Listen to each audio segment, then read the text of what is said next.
What if the doctor had the facts, but not the truth? What if the scan told the story of your bones, but said nothing about your spirit? What if the world gave you a sentence and God gave you a comma? See, we live in a time where data is king, but discernment's a peasant in the alley, where authority wears a white coat and forgets that healing didn't retire with miracles.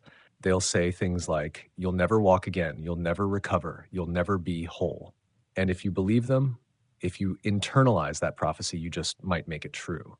But then there's a different breed of person, the rebels of despair, the storm makers. Take Valentin Dikul, circus performer, acrobat, just a teenage kid flying through the air until he fell 13 meters straight down, spine shattered, legs paralyzed. Doctor said, You'll never walk again.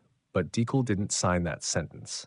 He rewrote the diagnosis in sweat, welded his own rehab machines, moved his limbs with pulleys when his nerves wouldn't listen, trained like a madman in a Soviet hospital, and walked out with steel spheres in his hands and power in his bones. They told him he was done. Instead, he became a legend, not just a strongman, but a resurrection man, a man who created movement where there was none, a man who didn't take Kant as gospel because his body still carried echoes of Eden. And maybe that's the part we miss, even in church. We're so quick to quote what's written, we forget what's breathed. You were made in the image of God.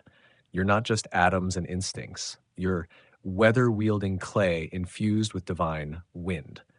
When Christ healed the paralytic, he didn't say, "Stay safe." He said, "Rise." And when he rose from the grave, he proved there's no such thing as final. So maybe your story isn't over. Maybe it just needs a rewrite. Reject the lie of limits. Refuse the tyranny of the probable. Spit out the prophecy of failure and eat the word that says, with God, all things are possible.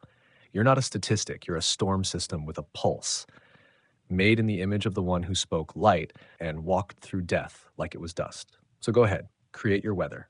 Thanks for listening. We'd love to hear your thoughts. Leave a comment and don't forget to like and share.